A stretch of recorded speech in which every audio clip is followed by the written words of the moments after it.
میں نے petition file کی تھی against the order of the election commission of Pakistan. Election commission نے جسٹس طارق محمود جہانگیری صاحب جو کہ الیکشن ٹریبونل کانسٹیٹیوٹ ہوئے تھے with the consultation of chief justice of Islamabad high court, جب وہ کیس چل رہا تھا تو جو ہی انہوں نے کہا کہ آپ فارم 45 لاؤ اور جواب جمع کراؤ، تو انہوں نے جواب دینے کی بجائے الیکشن کمیشن میں چلے گئے تھے۔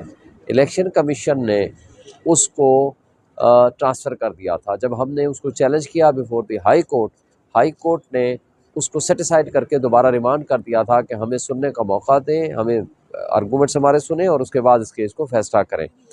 جب یہ میٹر گیا تو انہوں نے دوبارہ اسی جج کو جسٹس ریٹائرڈ شکور پراچا کے پاس ٹرانسفر کر دیا۔ تو ہم نے اس آرڈر کو چیلنج کیا اور آج اسلام آباد ہائی کورٹ کے چیف جسٹس صاحب کے پاس یہ کیس لگا اور انہوں نے اس کے اندر جو شکور پراچا صاحب کے پاس پروسیڈنگز تھی اس کو سٹے کر دیا اور نوٹسز کر دیے اور ہماری ریٹ پٹیشن کو ایڈمٹ کر لیا۔ میں نے پٹیشن فائل کی تھی against the order of the election commission of Pakistan. Election commission نے جسٹس طارق محمود جہانگیری صاحب جو کہ الیکشن ٹریبونل کانسٹیٹیوٹ ہوئے تھے with the consultation of chief justice of Islamabad high court, جب وہ کیس چل رہا تھا تو جو ہی انہوں نے کہا کہ آپ فارم 45 لاؤ اور جواب جمع کراؤ، تو انہوں نے جواب دینے کی بجائے الیکشن کمیشن میں چلے گئے تھے۔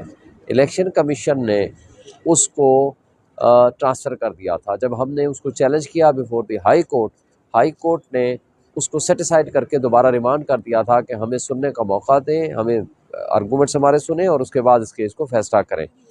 جب یہ میٹر گیا تو انہوں نے دوبارہ اسی جج کو جسٹس ریٹائرڈ شکور پراچا کے پاس ٹرانسفر کر دیا۔